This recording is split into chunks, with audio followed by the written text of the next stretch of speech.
What up, everybody?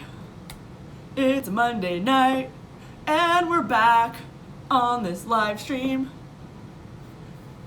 Reporting live from an undisclosed location. My name is Pardes, and this is Pardes Live. We're here on a very important mission. The mission is to spread awareness to the world about Pardes Live, which will educate and inform the world about things that are very important and very, very pondered about and very, very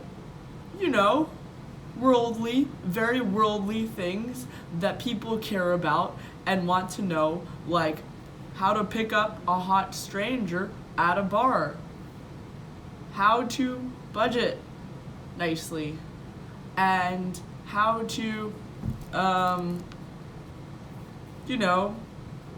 do your makeup.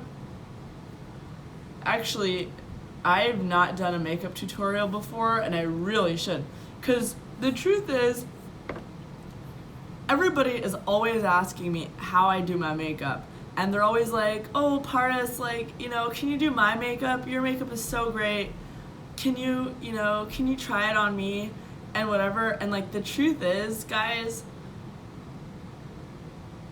my makeup is so simple. Like people think that I'm I do this whole crazy thing, but the truth is, I don't know what I'm doing, and I literally just put a bunch of stuff on my face, and in a very simple and easy way. And if you saw it, you would just be mind blown about how easy it is. Steph is right now asking me to show her how to do makeup. Guys, Steph is flawless. She does not need makeup. But actually, she does this eyeliner, this. It's a little bit kind of cat eye-ish, and it's actually really cute. So keep doing that. But yeah, I want to do better at my cat eyes. I want to try different things. I want to learn how to do smoky eyes. It's just my eyes are so big, so if I do smoky eye, it's gonna be whoa. Yeah, it would just be kind of weird. But so I'm thinking, well, maybe if I did a smoky eye, that would actually be really cool. I should do a smoky eye. Maybe that would be a good idea. I'll do a cat smoky eye, like that. Yeah, anyway. So, yes. We're here, it's a Monday night, here from an undisclosed location. And, from somewhere in the world, we do not know. I'm in hiding. And, we're here to talk about Nicki Minaj and her relationships. And Nicki Minaj tonight, I don't even know what prompted this, but she went on a whole Twitter thread about toxic relationships. And she said, I quote, she said, when you see a woman in a toxic relationship, rather than laugh and say mean things, try to offer sound advice from your heart and root for her to learn her worth. We've all been there. I saw my parents fight and argue nonstop and never divorce, so I thought this was normal behavior, ... Dear all of you beautiful souls, a man who loves you does not, 1, humiliate you on social media, 2, beat you, 3, cheat on you, 4, call you out of your name, put you down to lower your self-esteem due to his own insecurities, 5, hide his phone, password, whereabouts, etc. Everything here is right. I mean, guys, I'm not here to dispute Nicki Minaj. She's right about everything. But I've got some things to add. She says, I really used to think love had to hurt, so I could never look down on anyone else. We are merely human. It's not easy to love, especially in the world of Instagram, where all people want to do is post relationship goal pics for clout and attention. A man should make you feel safe, not afraid. Diacritical says gaslighting. Yeah, gaslighting is the worst. I hate it when people do gaslighting. They manipulate your guilty feelings. Like, oh, you did this, and now because of you, I am, because of you, my life is ruined. And because of you, now I am having to change all my plans because you didn't make it here at this time and location that we were supposed to meet. Now I have to change all my plans and my whole day is ruined. When, in fact, that's not why they changed their plans. The reason why they changed their plans was because one of their friends had a birthday and texted them later that day, and they were like, oh, maybe I'll go to that thing. And so, but they want to make you feel guilty because they don't want to be feeling like the guilty one in this. A very common way of people getting out of like you being mad at them for something that they're doing is to throw it on you. You're the guilty one. You're the guilty one. And if you're gullible, then you're gonna fall for it. You're a gullible dummy like me. You fall for that shit until later and you're like, oh, that was dumb. Why did I fall for that? Later you say that, but like too late, you know. Anyway, Nicki Minaj says, a man should make you feel safe, not afraid. No objection there. She's right. She says, I remember being so afraid to speak because I never knew when that person would be in a particular mood and I could maybe say one wrong thing that would get me hit. So the difference you see in me now is the feeling that when a woman feels lifted up, safe and appreciated, and unconditionally loved. But I first had to learn how to love myself. If you wouldn't let a man treat your mother, your sister, or best friend like that because you love them, then you wouldn't let your man treat you like that because you love you. This isn't about judging. We judge too much. Lift them up. Okay, so she's right. She says you can't have a vessel for love. You can't have people loving you until you love yourself. You can't fully feel people loving you until you love yourself because when you love yourself, it's like you're basically taking care of like your inner child. And so you won't settle for someone just treating your child like garbage, and you are your child. If you don't learn how to take care of yourself, you will never be able to take care of your child or anyone else around you. So anyway, Paul says, problem is most women fall for douchebags and friend zone the guys that really would make them safe. Yeah, you know what it's funny because I was talking about this the other day. Like, women women just need trust, need to feel like they can trust you in order to have like some sort of like any sort of romantic relationship. Need to feel trust and safe with a man. So either you have to be like 150% trustworthy, or you have to be a psychopath who tricks women into thinking he's trustworthy. And usually those guys tend to be successful because everything they do is so like manipulated and calculated, and so like they're so careful to seem perfectly trustworthy when in fact that's not how reality is. Girls are just gullible and naive when they do that, when we fall for those kind of guys who are playing a whole game just to get women, you know, in bed, or I don't know, to go out with them for like short term or something. So yeah, but a lot of very very just sleazy behavior, and I don't like it. I don't like it. Felix says he's a strong black woman who doesn't need no man.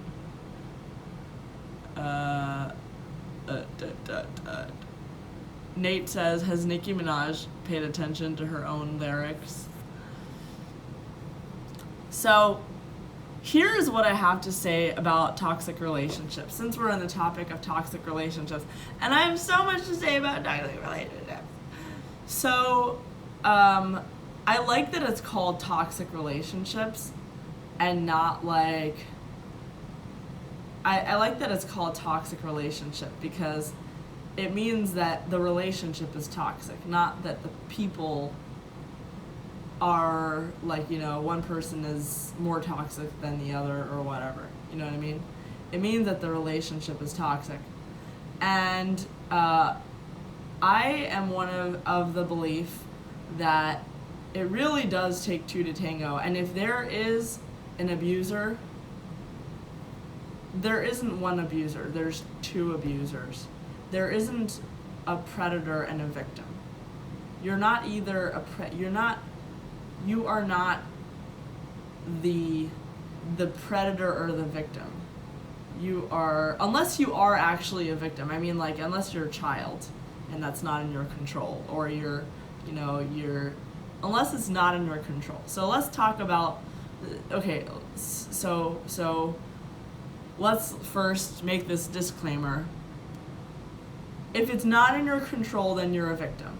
If you did not voluntarily stay in a relationship, then you are a victim. So if you were, I don't know, kidnapped, or you're a child, or you were coerced into a certain relationship, or whatever it is, you are the victim. If that did not happen to you,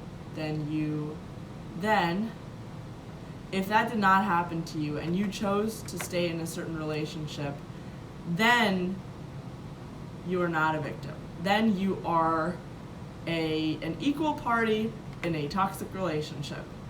So if you had no choice, you're a victim. If you did have a choice, you're not a victim. So that's what I want to say about toxic relationships. People are like, oh, well, I was in this relationship and this and this and this, and I was abused and whatever. And, I mean, I say that all the time. This was an abusive relationship. This person abused me and this and that. But the truth is,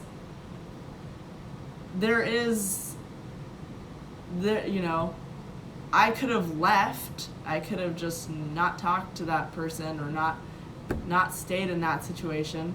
But I stayed in that situation voluntarily. And the truth is, abuse is such a relative term because to different people it means different things. So let's take a relationship where a man and woman, and the man is constantly losing his temper at everything, and the woman is just like, she kind of just goes along with everything. So the guy is constantly losing his temper, he throws things, he goes nuts, whatever, and the woman is just like, she's always tiptoeing around, she's always trying to please him, she's always, and that's not easy, but she does it because she's a good wife, and, she this is, life is hard, but she puts up with it, and there are a lot of relationships like that, and I see it a lot, and I mean, of course, there are relationships where the woman is like that, the man is like that. It really, really is not specific to man or woman. It really isn't. But I'm just using a man just for the sake of this thing, just because I started. But anyway, so the guy is like, always losing his tantrum, and the woman is like, oh, like, she's such a nice woman, and she just wants to, she just doesn't, she just wants to keep everybody happy, and she just wants to stay and, please him and whatever, even though it's impossible to please him, but she's gonna try. And so, in that case, yeah, to me there is not a victim. There's no victim. Both parties are victims of that toxic relationship. Because here's how it worked. I remember I spoke to you guys about a book called, what was the book called again? Oh yeah, it was called Games People Play. It was a book called Games People Play, and it was like one of my first live streams. Back in the day when my live streams were actually about reading. Oh, by the way, guys, I got a book. I have to show it to you. Second, I have to show you my book that I got. Jordan Peterson's 12 Rules for Life. Jordan Peterson's 12 Rules for Life. And I'm telling you, it's going to be epic, and we're going to read and discuss a lot of interesting things. It's really incomprehensible and mind-boggling for real. Anyway, yeah, I got a book. And guess what? I didn't get it for myself. My dear friend Howie got it for me. He probably is not watching this because he's a busy man. But Howie got me this book, and I love it. Kidding, I didn't start reading it yet, but I'm reading it. Actually, I kind of started reading it. Like, I kind of, skipped around. But it looks good. I like it. And there's a lot about relationships in it, which I'm really excited to learn more about. Because I love learning about relationships, and I love analyzing relationships. And to a lot of people, it's annoying that I'm like that, because it's like they feel like I'm constantly analyzing them and my relationship with them. But, it's really interesting to me. I really like it. And, also just getting to know the things that I fall into, So, anyway, this book called Games People Play, it's not like a psychology book, but it is written by this kind of psychologist, and it's all about just different game dynamics and the way that this guy sees. I think he's also a game theorist or something. The way that this guy sees the world is all relationships are games, and you either choose to play in the game or you don't choose to play in the game. You don't stop being an abuser. You don't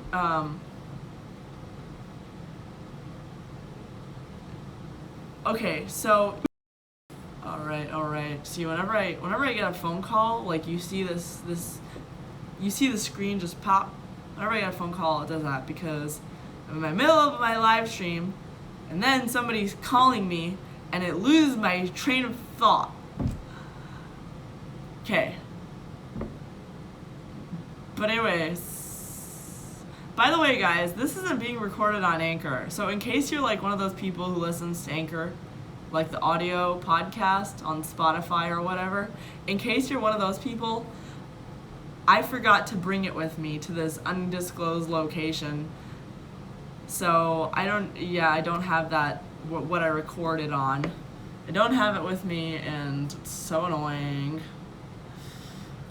But anyway, so if you want to hear the audio of this, you'll have to wait for Joe Anderson. Joe Anderson is our lovely person who, Joe Anderson, downloads audio.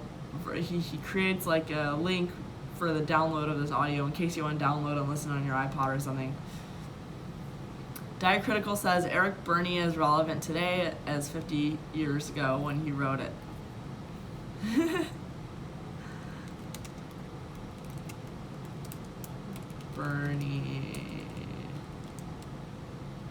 Burn.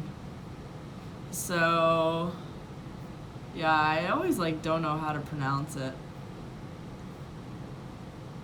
But I thought it was interesting because at the end of the day, you could choose to opt out of an abusive relationship. And for a lot of people, it's like push, pull, you know what I mean? Like it's like a tug of war. What if you didn't pull, and what if you didn't push? What if you just stayed in place and just didn't play the game? What if you didn't allow yourself to be victim? And what if you didn't allow yourself to be the predator? What if you just abandoned the game, just looked at it from an outsider's perspective and was like, oh, this person is hurting. I don't know what's going on with them, but I'll just let them do whatever they're doing. Too few people do that. We are almost like, we almost need to be in these kind of dramatic relationships. I know for myself, like, okay, so let's go back to this. Let's go back to this relationship between the really abusive guy and the abused woman, where he's yelling all the time and having temper tantrums, and she's constantly trying to please him. And at the end of the day, nobody's happy. She's not happy, he's not happy, even though she's trying to please him constantly and he's just acting out all the time. So from an outsider's perspective, you might look at that relationship and be like, wow, that guy, he's so lucky. His woman is trying to make him happy all the time, and she's such a bad guy. He's just abusing her the whole time. But in reality, there's a lot that could be going on. You know what I mean? They're both suffering. They're both not filling each other's needs. And sometimes the person yelling the most, yelling the loudest, is the one hurting the most. And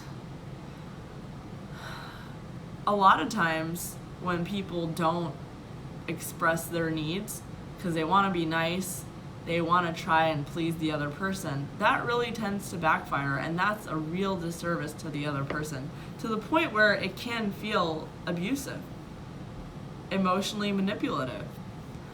And you don't say what your needs are. It feels like the other person is lonely and in a relationship with themselves, and they know that and it's basically they're trying to get a reaction out of you because you just are not communicating. I think a lot of problems that we have are being afraid to communicate. I know I'm like that. I'm not very, and actually sometimes I am, but we all have problems with being confrontational, telling people exactly how we feel and what's going on and why I'm upset at you and why you're upset at me and this and this and this, whatever.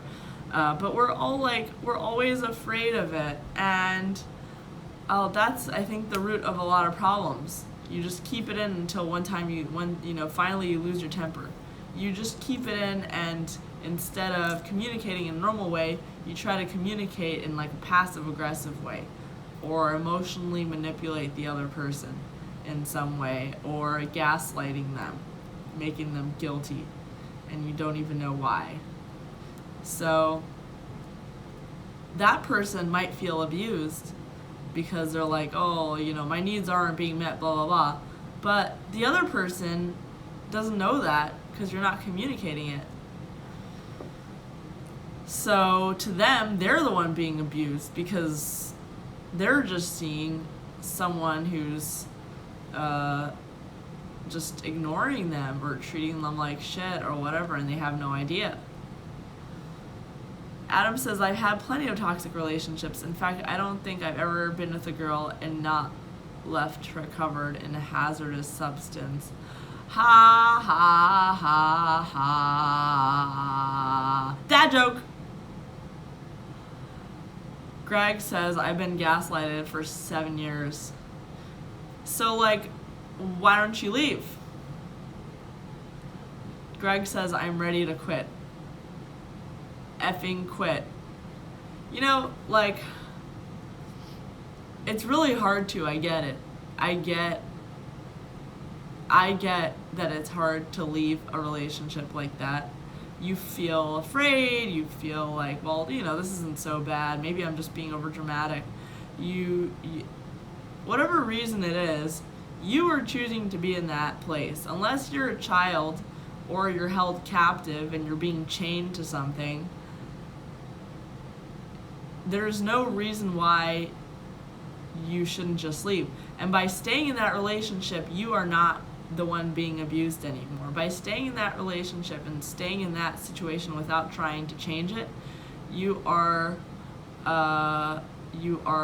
keeping yourself in that. So Greg says, do you have a child? Okay. I didn't mention the third one. The third one is, or you have a child, because for a lot of people having a child is actually kind of, like, I hate to compare it to that, but for a lot of people, having a child is kind of like being held captive, because you don't have a choice. Or in a lot of situations, you don't have a choice. So being a child is also counted. So being a child, being held captive, being a child. Steph says, girl, what even is this? You have a pretty fundamental misunderstanding of how abusive relationships work, and I invite you to talk with any of the women I work with who have survived abuse. I'm not saying that it's not abuse. I'm just saying that I'm not saying that it's not abuse. I'm just saying that it takes two to fall into an abusive relationship. If I'm making it sound really simplistic, but I'm making it sound really simplistic. Guys, don't be mad at me. I'm not blaming a victim. I'm just saying that a lot of things are relative, and a lot of predators feel like victims. And a lot of younger women tend to fall in the trap of being a lot of younger women tend to fall in the trap of being in being the abused. But it does tend to become a cycle.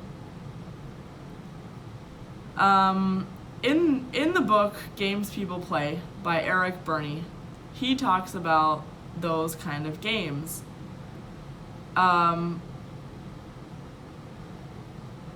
Why do predators target, let's say, a more naive type of person, or why do predators target, like, younger people, or more gullible sort of people, or people who seem like they're more willing to go along with their games? It's not that it's anybody's fault. It's just that is the kind of person who will go along with their game. So, it might not be your choice. It might be your choice, but you just, in your mind, that's okay in that situation. But whatever reason it is, the abusee is targeted because because the abuser feels like that person will take it, and they can. So it's kind of like being, as Paul Nye says, it's kind of like being an enabler. Sometimes it's not your choice, and sometimes it is, but oftentimes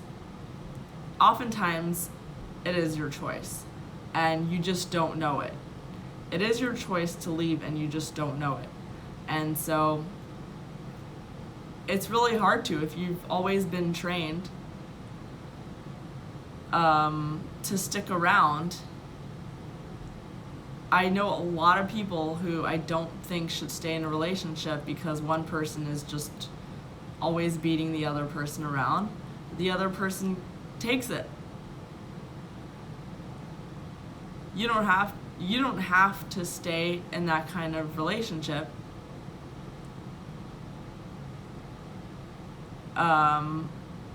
Oftentimes, but there is often something that keeps people going.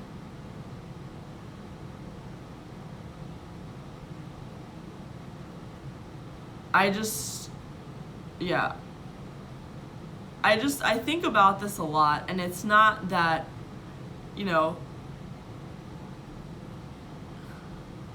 Steph says, I don't understand why you're putting the onus on the victim to not be abused rather than the abuser to not abuse people. I'm not blaming anybody, and I'm not holding anybody at fault. I'm just saying there is a dynamic, and it's two people in the dynamic, and it's not that it's one person's fault.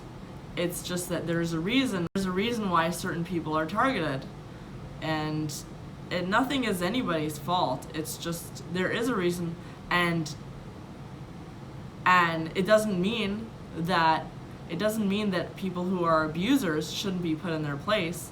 I mean, everybody has good intentions. Hitler had good intentions. Everybody has, suicide bombers have good intentions.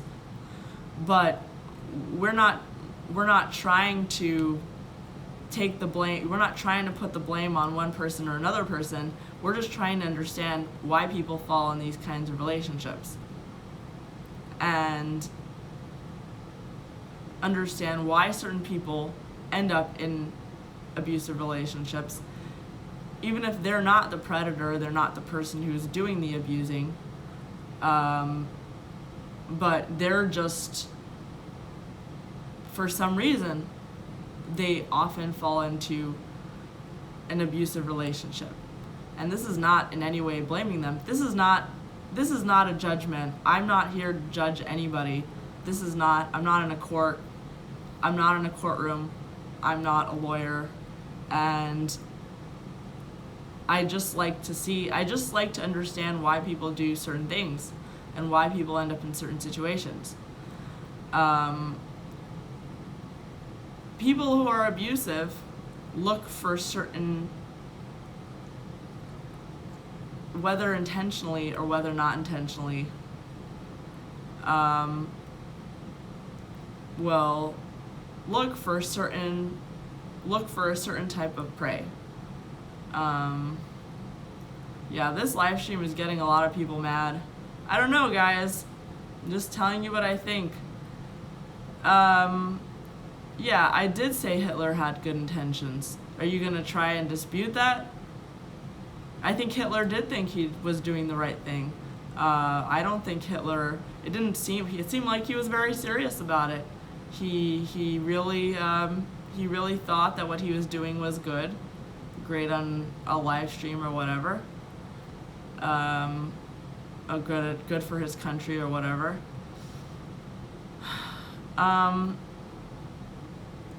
Just because I'm trying to understand the dynamics of a relationship, it doesn't mean that I have to take a side in a relationship. And obviously, being an abusive person is a bad thing.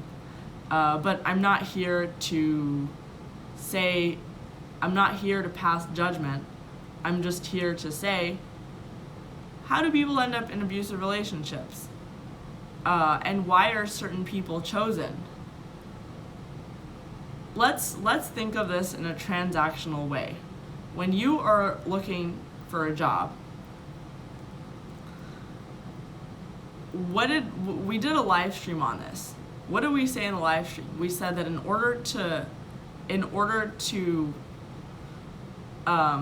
you should always sell yourself higher than you think you are.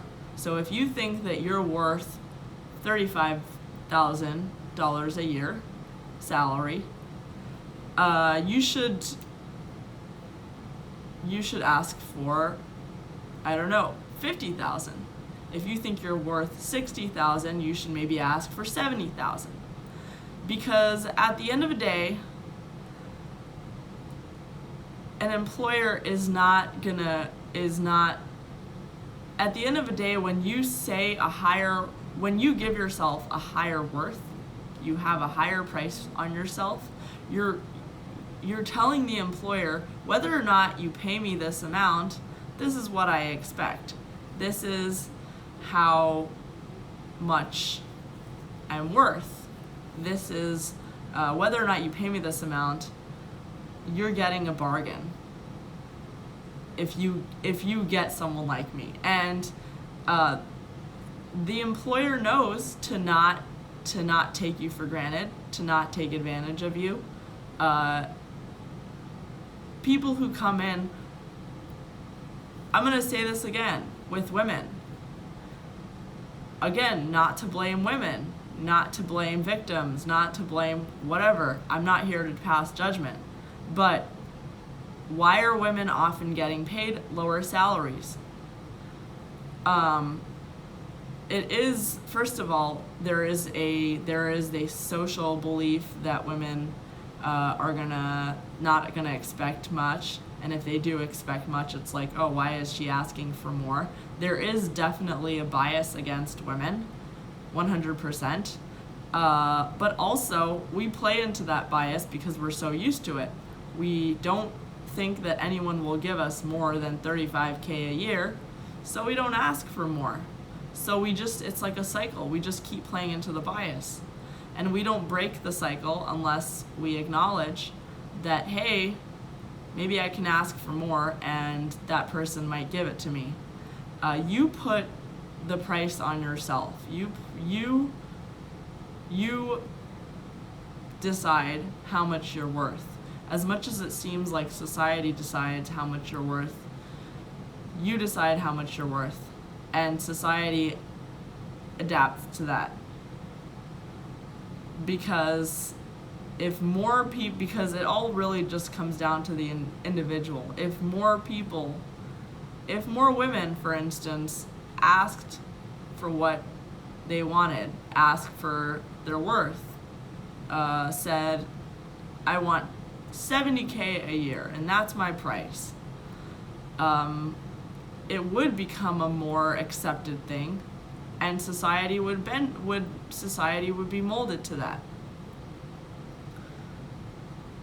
So, all right. Jeez. This live stream is getting a lot of people angry. Don't like it when people are angry at me because I'm just telling you what I think about relationships. Sounds awful.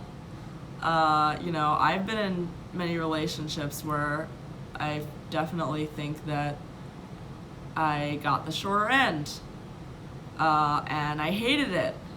And it was the worst, and I was being abused and gaslit, and everything bad.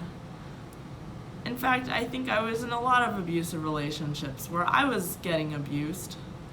But I was also playing into those relationships because I was trained to do that from a kid.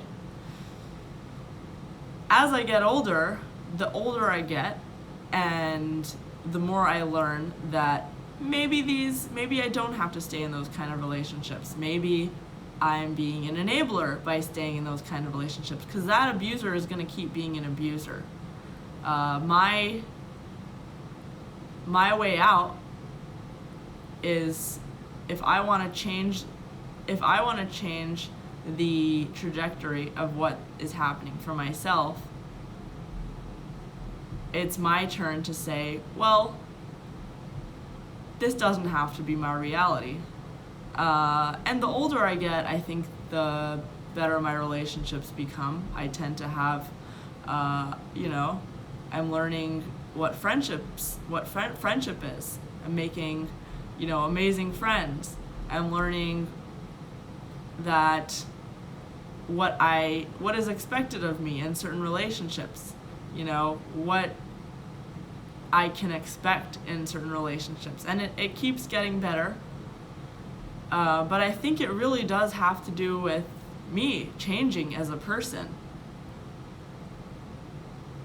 As I change as a person, I know more about, hey, it doesn't have to be that way. It doesn't have to be, not all relationships have to be like, just, I don't have to be in a relationship where, a guy, just because I don't have to be in a relationship where a guy just, treats me like garbage and, I'm just his like, little object or whatever.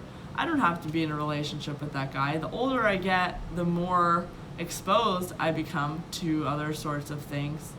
And so I really do think that it tends to change. It's not that the older I get, I come across less abusive people. It's that the older I get, I just am able to ask for more. I know to ask for more of what I want, to demand a little bit more. And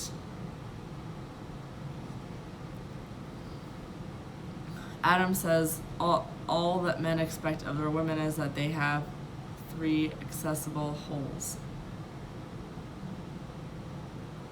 You guys are so awful.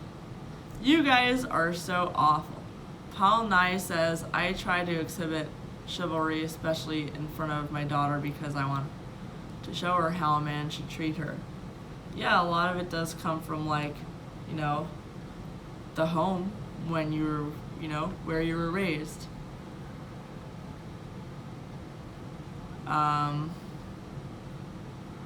Steph, this is what I think.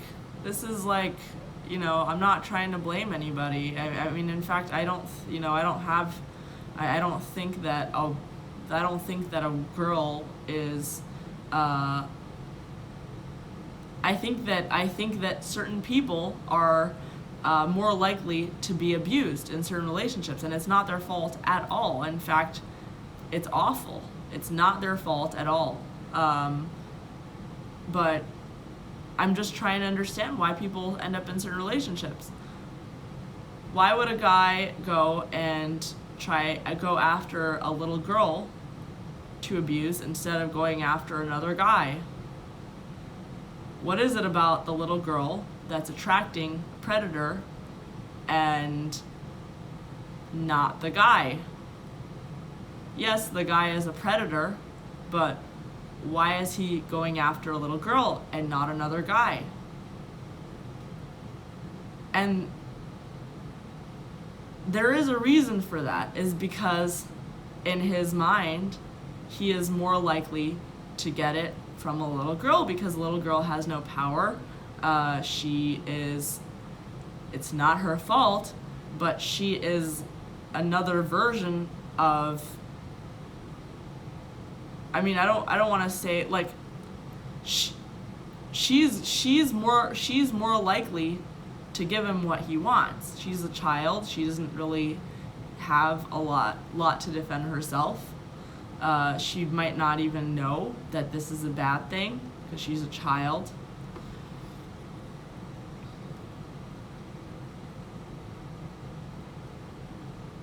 Steph says because he's able to exert power and control over vulnerable people. Well, yeah, I mean, he does it because he's able to. He is not going after, and that's not that it's the girl's fault. It's that there's a reason why he's going after the little girl and not another guy. I'm not saying anything. I'm not like looking to put fault on anybody. I'm just saying that I'm just trying to understand the dynamics of a relationship. So I'm really not here to say whose fault it is. I mean, yeah, I do think it's somebody's fault, whatever, but I'm not here to put fault on anybody. If you guys want me to put fault on somebody, I'm not here to put fault on anybody. I'm not here, I mean, I get angry about a lot of things, and my personal life, I'll say it's this person's fault, that person's fault, whatever. But here it's really just trying to understand how toxic relationships work and how do people end up in them. And why do certain people end up in toxic relationships and some people don't? Some people play in the game and some people don't. Some people, it's, nobody wants to be abused. Nobody really wants to be, and if they want to be abused, like in like as a fetish or like in a sexual way or whatever, like that's a choice. Sometimes it's intentional and sometimes it's unintentional. Steph, I love that you're commenting on this. And I love to hear your guys' opinions. Even if your guys' opinions are dumb. Kidding. So Ira says when it comes to average functioning adults, I say everyone shares varying degrees of responsibility for literally everything, although those degrees can range from microscopic to huge. Steph, guys, so a little background about Steph. Steph and I, you guys were here when we met. The whole thing was, I literally met Steph you all saw when I met her. It was on another live stream. It was the first live stream where Steph appeared, not intentionally. And then we did more live streams. And when I became friends with Steph, she's a person who taught me how a relationship should be. It is definitely because of Steph that I was able to find healthier relationships and healthier friendships, because I did have a lot of past friendships that I did not like at all, and I think were abusive and manipulative and emotionally taxing. But when I became friends with Steph, she was so different than a lot of the past people I knew. She was always supportive. She's always supportive. She's always been honest. She's always been there for me, and she doesn't play mind games. She's not competing with me. She's on my team, and that's how a friend should be. But why didn't I meet someone like Steph before? Maybe years ago. Why didn't I meet someone like Steph like that before? And I think as amazing as Steph is, and she is amazing, I probably wouldn't have seen that years ago. I probably wouldn't have she might have not have been on my radar, because as I grew older, I learned to appreciate first of all, I learned to appreciate certain kinds of people and how much healthier they can be in a relationship. Also, I learned to expect certain things. Like, expect maybe have higher standards. You know what I mean? Not that it was my fault. Before, if I was in a bad relationship, that I was being treated like garbage. But as I get older, I'm more likely to pull away from those kind of relationships instead of enabling it, instead of staying in it.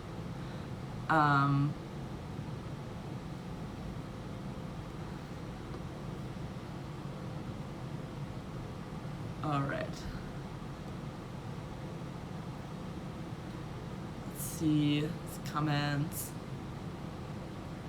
Prodigal Champ says, I know how relationships work. Get in a relationship, get deployed, wait for them to run off with someone else, then wait for them to return when it turns abusive.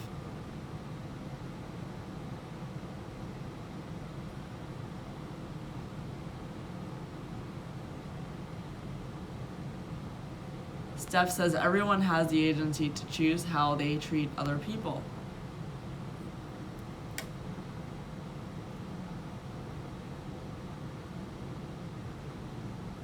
Definitely, you know, I definitely do think that a lot of abusive people, or not even abusive, but just evil people who do bad things and hurt people, I just genuinely believe that most people in the world, even the most evil people, think that they're doing the right thing. They think that they're in the right, and actually, in fact, some of the most toxic people think that they're in the right, even more than other people think that. And in their mind, they might be a victim in their mind, which is awful. And at the end of the day, it's not true, but it is often in our power to give it truth, to accept it or not.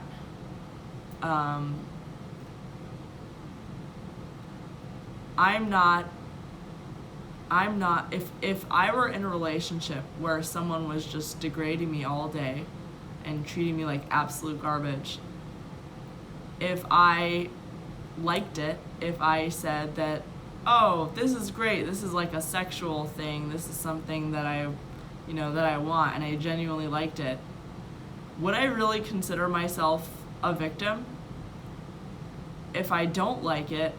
And I think that's it comes down to consent and what we want out of a relationship. Nate says Hitler may have thought he was right, so what? He wasn't.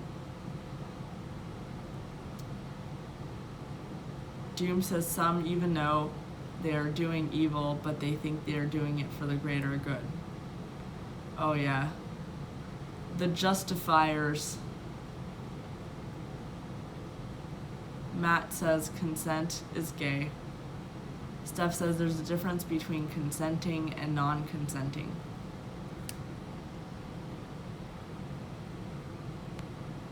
Oliver says,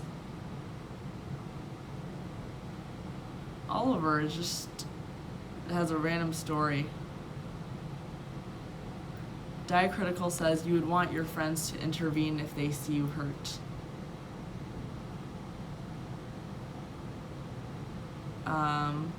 Yeah.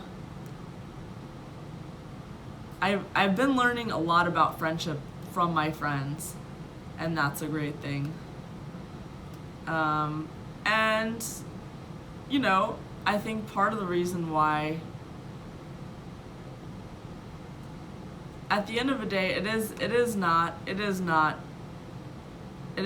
victim's responsibility to worry about the abuser or what the abuser thinks, but we can do that because we're looking at it from an outsider's perspective.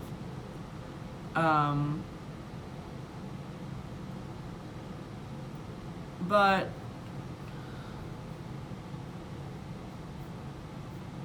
yeah, like I've ended up in a lot of relationships where, looking back, I'm just like, I can't believe I did that. Like I can't believe I let that person do that to me. I can't believe that I just went along with this. It was so awful. It was so bad. But at the time, I really didn't think about it that way. At the time, I thought it was actually like normal, you know, or expected. This is how it is, you know. Just like in transactions.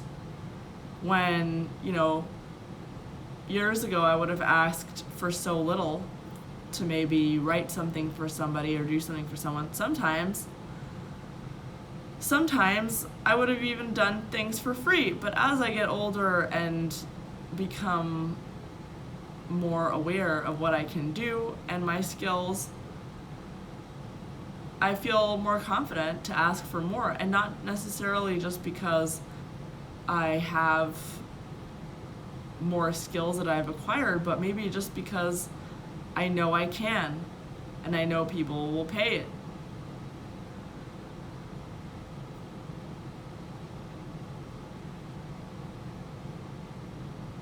All right.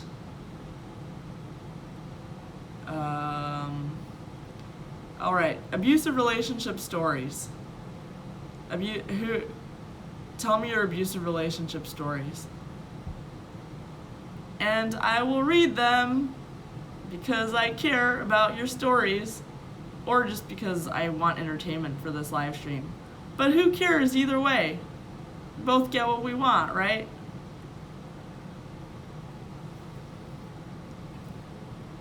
All right.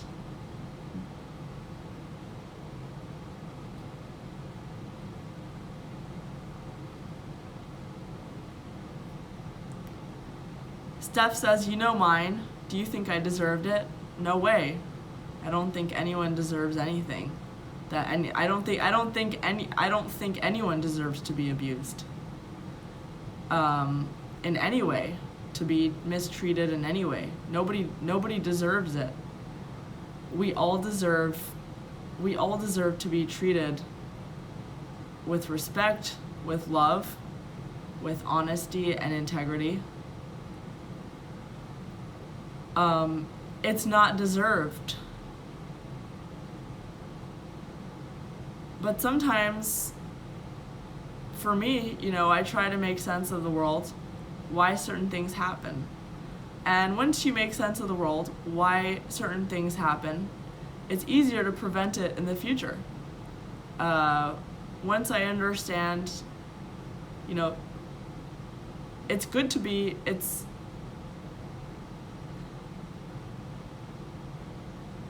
all right, I'm reading your comments. Some of the comments are like, you guys are having conversations with each other, and it's really interesting to me. It's like they're like friends in the comments, and they're having, you know, these conversations together. Doom says, a girlfriend told me that I didn't care about her friends because I didn't want to spend all day in a bar.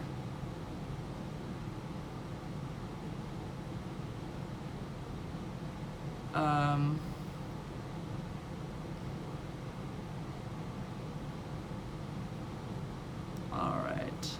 Nate says, some people are being mean tonight. Anton says, I've been regaining power, having much better options.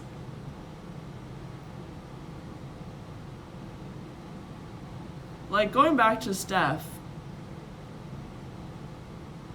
nobody deserves to be mistreated. And in fact, it usually tends to be the nicest people who are mistreated.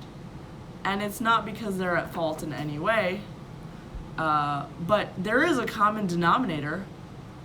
Why are nice people being mistreated more than mean people?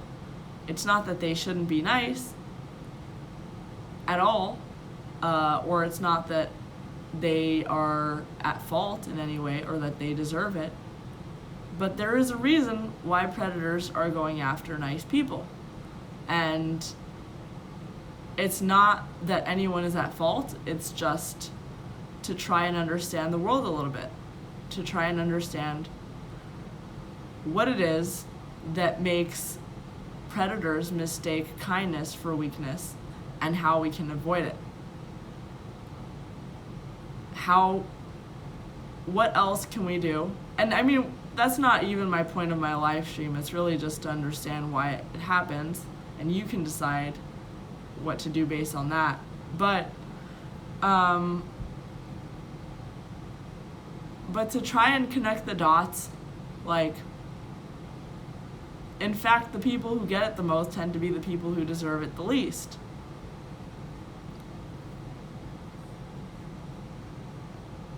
Steph says, I think the answer is holding abusers accountable, not eradicating kindness.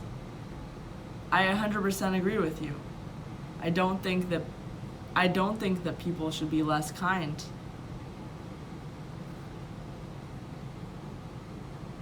Let's see, Diacritical says, I got in a relationship with a woman who just wanted me to get into a fight with her ex. Toxic AF. Yeah, some people like to be fought over, and it's kind of crazy because then they get other people. I have been in situations where, like, I don't know. For a lot of people, it's like, you know, for a lot of girls, like, they're being fought over by two guys, let's say, and sometimes it's not the girl, like, sometimes it's literally just the guys are, like, fighting over a girl, and there is a certain rush to it, even though you know at the end that this is bad. But for a lot of people, there's a certain thrill to having your ex or, like, two guys fighting over you. Paul Nye says, be wise as a serpent, but gentle as a dove. Matt says, you gotta kill the other guy to establish dominance.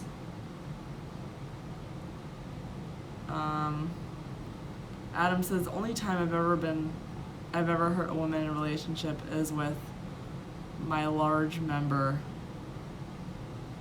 Nate says that I should do a live stream about this with Steph.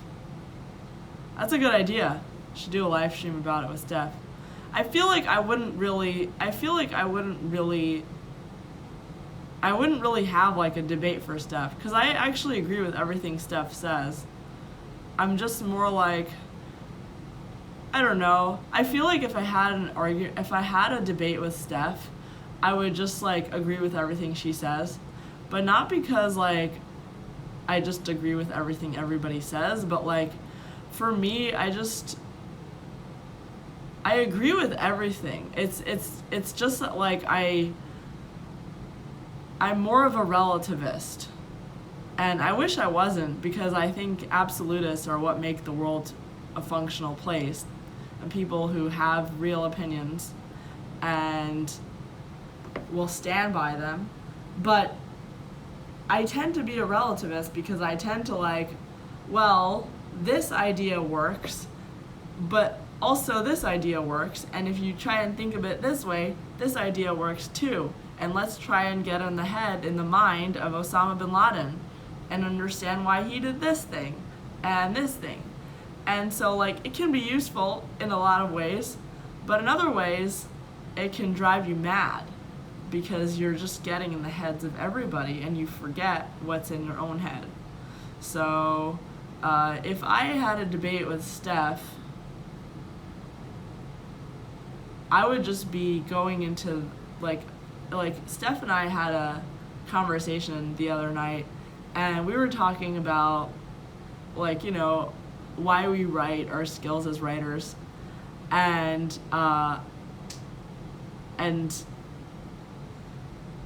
Steph says, I don't want to debate, I want to talk about this with you.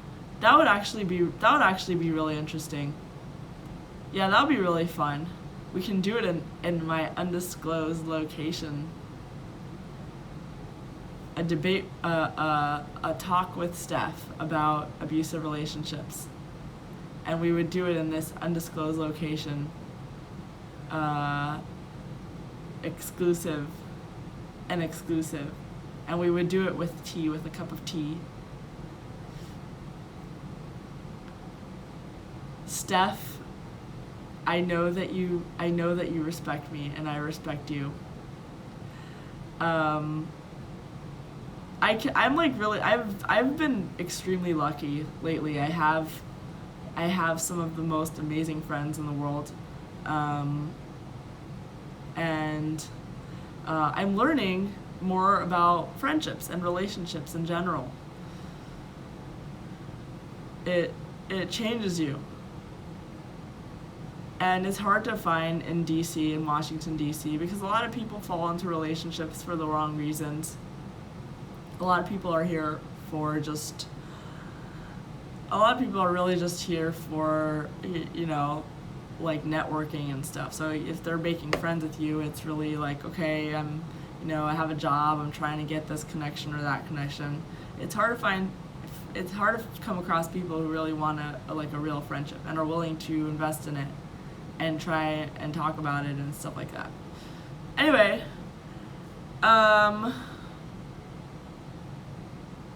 Repeal the heart color says, I demand to be both Steph and Pardes' friends. If I don't, I swear to God. You swear to God what?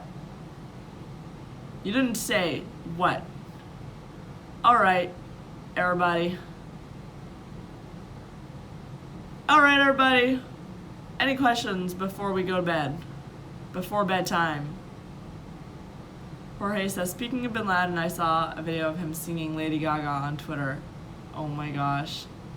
I had better see that. Okay. Alright, everybody. Sweet dreams. Have a wonderful evening. See you later. See you tomorrow night. And like this video, because if you don't, I'm gonna come after you and I'm gonna abuse you. Okay? Bye.